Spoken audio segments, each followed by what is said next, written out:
அக்குரேகொட சட்டத்தரணி படுகொலை சற்று முன் அதிர வைத்த சந்தேக நபர்கள் வழங்கிய ரகசிய வாக்குமூலம். ராஜபக்சக்களின் ஆதரவால் தான் பாதாள உலகம் வளர்ந்தது. சற்று முன் நாமல் ராஜபக்சவுக்கு நீதிமன்ற அதிரடி உத்தரவு. கொழும்பு ஜிந்துப்பிட்டி துப்பாக்கி சூடு வேடிக்கை பார்த்து கொண்டிருந்த போலீசாரின் சிசிடிவி காணொலியால் பரபரப்பு. பிரபாகரன், பொட்டு அம்மான் போன்றவர்களை பாதுகாத்த மஹிந்த ராஜபக்ச சரத் பொன்சேகாவால் பரபரப்பு. இலங்கைக்கு சுற்றுலா வந்த ஐரோப்பிய பெண்ணின் மோசமான செயல். கசிப்பு காய்ச்சிய அரச உத்தியோகத்தர் சுற்றி வளைத்த அதிகாரிகள். அரசியல் நாடகங்களால் அனுர அரசு ஒருபோதும் தடம் புரளாது. பீரிஸ் நாமலை போட்டு தாக்கிய நலிந்த ஜேதிஸ். அக்குரேகொடையில் சட்டத்தரணியும் மனைவியும் சுட்டுக் கொல்லப்பட்ட சம்பவத்தில் கைது செய்யப்பட்ட 2 சகோதரர்களும் கடுவல நீதவான் அருண புத்தசாச முன்னிலையில் ரகசிய வாக்குமூலம் ஒன்றை 1 மணி நேரமாக வழங்கியுள்ளனர். அத்துருக்கிரிய ரதுவிலவத்த பரடைஸ் பகுதியை சேர்ந்த சனோஜ் கோகில லியனராட்சி மற்றும் நதுன் கவிச லியனராட்சி என்ற 2 சகோதரர்களே இவ்வாறு விளக்கமறியலில் வைக்கப்பட்டுள்ளதோடு குறித்த ரகசிய வாக்குமூலத்தை சிறைக்கு அழைத்து செல்லப்படுவதற்கு முன்னதாக வழங்கியுள்ளனர். சம்பவம் தொடர்பில் 72 மணி நேர தடுப்பு காவலில் வைத்து விசாரணைக்கு உட்படுத்தப்படும் பொல்கசோவிட்ட டிலா சற்று முன் பல உண்மைகளை வெளிப்படுத்தியுள்ளார். தலைமறைவாக உள்ள மோதிரை நிபுண என்பவரின் தரப்பினரால் கொட்டிகாவத்தை பகுதியில் வைத்து டிலாவிடம் துப்பாக்கிகள் வழங்கப்பட்டுள்ளது என்றும் பின்னர் டிலா மற்றும் விளக்கமறியலில் உள்ள 2 சகோதரர்களும் வாடகைக்கு எடுக்கப்பட்ட சிற்றூர்ந்து ஒன்றில் ஆயுதங்களோடு அக்குரேகொட பகுதிக்கு வந்துள்ளதாக உறுதிப்படுத்தப்பட்டுள்ளது. பிற்பகல் 3:30 மணியளவில் அக்குரேகொட பகுதிக்கு வந்த இவர்கள் துப்பாக்கி சூடு நடத்த வந்தவர்களிடம் ஆயுதங்களை ஒப்படைத்துள்ளதோடு பின்னர் சட்டத்தரணி வரும் வழியை பார்த்து துப்பாக்கிதாரிகளுக்கு இதோ இப்போது இவர்கள் வருகிறார்கள் என தொலைபேசி மூலம் தகவலையும் கொடுத்துள்ளனர். பொல்கோசோவிட்ட டிலா என்பவர் துபாயில் தலைமறைவாக உள்ள பாதாள உலகக்குழு உறுப்பினர்களான மல்வானே டுடு மற்றும் மோதிரை நிபுண ஆகியோரின் நெருங்கிய நண்பர் என தெரிய வந்துள்ளது. நீண்ட காலமாக இலங்கையில் வேரூன்றியுள்ள பாதாள உலக குழுக்களையும் போதைப்பொருள் மாஃபியாக்களையும் வேரோடு பிடுங்கி எறிவதற்கு அனுர அரசு தீர்மானித்துள்ளதாக நீதியமைச்சர் சட்டத்தரணி ஹர்சன நாணயக்கார அதிரடியாக தெரிவித்துள்ளார். ஊடகங்களிடம் கருத்து வெளியிட்ட போது நீதியமைச்சர் நாட்டில் பாதாள உலக குழுக்கள் இந்த அளவுக்கு வளர்ந்தமைக்கு கடந்த கால ஆட்சியில் இருந்த ராஜபக்சக்களே முழுமையான பொறுப்பு என்றும் தெரிவித்துள்ளார். நாட்டின் சட்ட ஒழுங்கை சீர்குலைக்கும் இந்த குற்ற கும்பல்களோடு தொடர்புடைய எவரும் எந்த அதிகார பின்னணியை கொண்டிருந்தாலும் சட்டத்தின் பிடியில் இருந்து தப்பவே முடியாது என்றும் இவர் எச்சரிக்கை விடுத்துள்ளார். இன்று நாடு எதிர்கொள்ளும் இந்த பாரியளவு அச்சுறுத்தலான சூழலுக்கு ராஜபக்சக்களின் ஆட்சியே அடித்தளம் போட்டது என்றும் அவர்களது அரசியல் ஆதரவுதான் பாதாள குழுக்கள் இன்றும் விஸ்வரூபம் எடுக்க காரணம் என்றும் அமைச்சர் பகிரங்கமாக குற்றம் சாட்டியுள்ளார். இலங்கையில் பாரிய குற்றங்களை புரிந்துவிட்டு வெளிநாடுகளில் சொகுசு வாழ்க்கை வாழும் பாதாள உலக தலைவர்களை குறிவைத்து அரசு புதிய வியூகங்களை வகுத்துள்ளது என்றும் வெளிநாடுகளில் தலைமறைவாக இருக்கும் சகல பாதாள உலக உறுப்பினர்களையும் சர்வதேச பிடியாணைகள் ஊடாக கைது செய்து அவர்களை மீண்டும் நாட்டுக்கு கொண்டு வந்து சிறையில் நிச்சயம் அடைப்போம் என்றும் தெரிவித்துள்ளார். கிறிஸ் ஒப்பந்தம் தொடர்பில் நாடாளுமன்ற உறுப்பினர் நாமல் ராஜபக்சவுக்கு எதிராக தொடரப்பட்ட வழக்கை கொழும்பு உயர்நீதிமன்றம் வரும் ஏப்ரல் 2 விசாரணைக்கு எடுத்துக்கொள்ள உத்தரவை பிறப்பித்துள்ளது. இன்று நாமலின் வழக்கு கொழும்பு உயர்நீதிமன்ற நீதிபதி அபர்ணா மொர்புருகுடா முன் விசாரணைக்கு எடுத்துக்கொள்ளப்பட்ட நேரம் பிரதிவாதியாக நாமல் ராஜபக்ச நீதிமன்றத்தில் முன்னிலையாகியுள்ளார். இதன்பின் வழக்கு ஏப்ரல் 2 விசாரணைக்கு எடுத்துக்கொள்ள உத்தரவிடப்பட்டுள்ளது. கொழும்பு ஜிந்துப்பிட்டியில் உள்ள சலூன் கடைக்குள் நடந்த துப்பாக்கி சூட்டின் போது போலீசார் வேடிக்கை பார்த்து கொண்டிருந்த சிசிடிவி காணொலி சற்று முன் வெளியாகி சர்ச்சையை ஏற்படுத்தியுள்ளது. சலூனுக்குள் கடந்த 14 புகுந்த துப்பாக்கி சூடு நடத்தியதில் ஒருவர் கொல்லப்பட்டதோடு 3 பேர் படுகாயமடைந்தனர். அந்த நேரம் துப்பாக்கி சூடு நடத்தியவர்களை பிடிக்காமல் மறைந்து நின்ற குற்றச்சாட்டில் ஆட்டுப்பட்டி வீதி போலீஸ் நிலையத்தை சேர்ந்த போலீஸ் ராஜெண்டும் ஒரு கான்ஸ்டபிளும் பணி இடைநீக்கம் செய்யப்பட்டுள்ளனர்.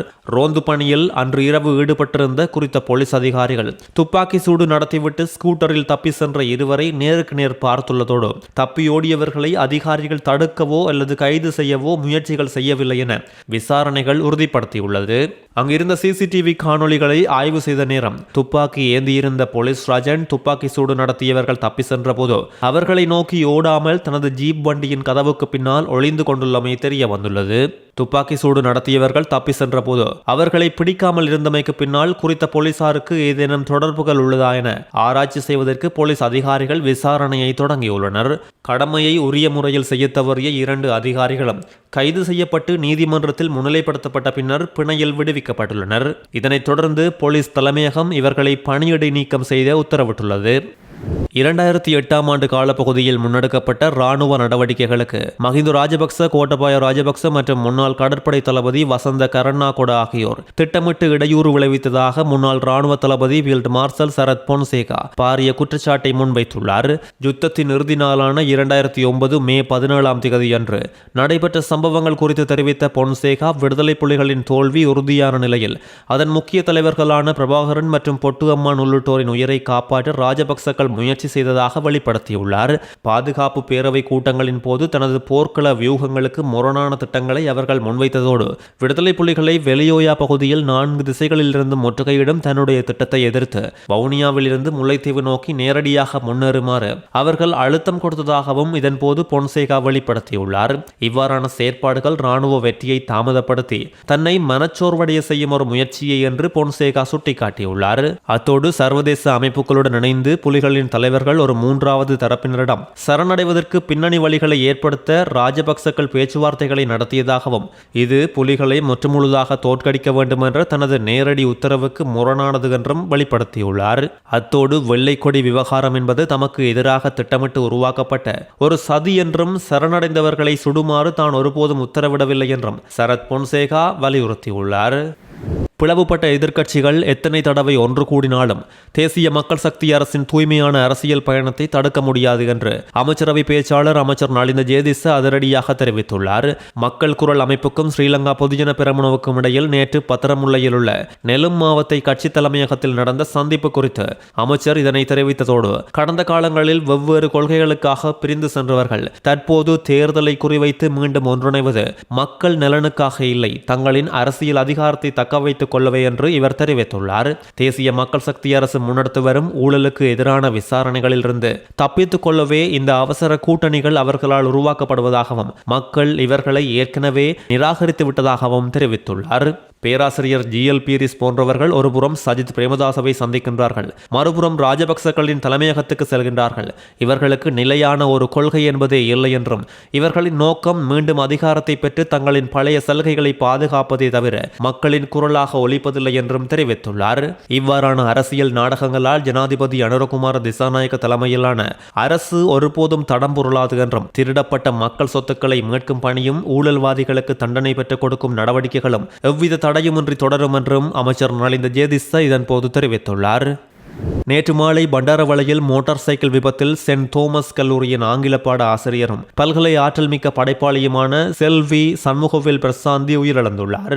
ஆசிரியர் சண்முகவேல் பிரசாந்தி கலை இலக்கிய ஆர்வமிக்க ஒருவராக திகழ்ந்ததோடு இசையமைப்பில் அதீத ஆர்வத்தோடு புத்தாக்கம் மிக்கவராக புதிய படைப்புகளை உருவாக்கக்கூடிய ஒருவர் என்பதோடு இந்தியாவின் முன்னணி இசையமைப்பாளர்கள் கங்கை அமரன், தீனா ஆகியோரது பாராட்டுகளையும் பெற்ற ஒருவர். அண்மையில் நாட்டில் டித்வா புயலினால் ஏற்பட்ட அனர்த்தத்தினால் நாட்டையும் மக்களையும் மீளெழுச்சி பெறும் நோக்கில் இவர் உருவாக்கிய ரீபில்ட் ஸ்ரீலங்கா எனும் தமிழ், சிங்களம், ஆங்கிலம் என மும்மொழிகளிலும் தானே இசையமைத்து பாடிய பாடலொன்றினையும் இவர் வெளியிட்டிருந்தார். தீராத இசை ஆர்வம் மிக்க படைப்பாளியாகவும் ஆங்கில ஆசிரியராகவும் திகழ்ந்த செல்வி சண்முகவேல் பிரசாந்தினியின் இழப்பு மலையக கல்வி சமூகத்துக்கு பேரிழப்பு என பலரும் கவலை தெரிவித்துள்ளனர்.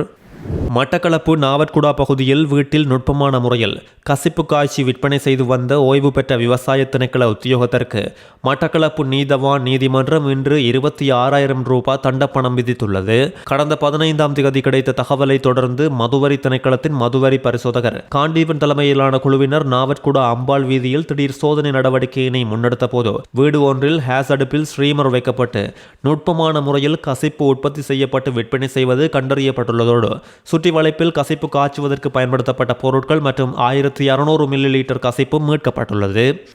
உலகளாவிய ரீதியில் ஓய்வு காலத்தை நிம்மதியாக செலவிட சிறந்த நாடாக இலங்கை நாட்டை அமெரிக்காவின் நியூஜோர்க் நகரை தளமாக கொண்ட டிராவல் அண்ட் லெசர் சஞ்சிகை வெளியிட்டுள்ள புதிய தரவரிசையில் தரப்படுத்தப்பட்டுள்ளது. ஓய்வு பெற்ற தம்பதியினர் மாதம் ஒன்றுக்கு $1,000 செலவிட முடியும் என்றால் இலங்கையில் வசதியான மற்றும் ஆடம்பரமான வாழ்க்கையை வாழ முடியும் என குறித்த சஞ்சிகை சுட்டிக்காட்டியுள்ளது. நிதி உறுதியற்ற தன்மை காரணமாகவே அமெரிக்கர்கள் ஓய்வு பெற தயங்குவதாக தெரிவிக்கப்பட்டுள்ளது. 2024 ஆண்டோடு ஒப்பிடும்போது தங்கள் ஓய்வூதிய காலத்தை நீட்டிக்க முயற்சிப்பவர்களின் எண்ணிக்கை 14% அதிகரித்துள்ளதாக குறித்த சஞ்சிகை தெரிவித்துள்ளது. அந்த பிரச்சினைக்கு ஒரு தீர்வாக அமெரிக்க ஓய்வு பெற்றவர்கள் இலங்கையில் ஆடம்பரமான வாழ்க்கையை வாழ முடியும் என்று குறித்த சஞ்சிகை தெரிவித்துள்ளது.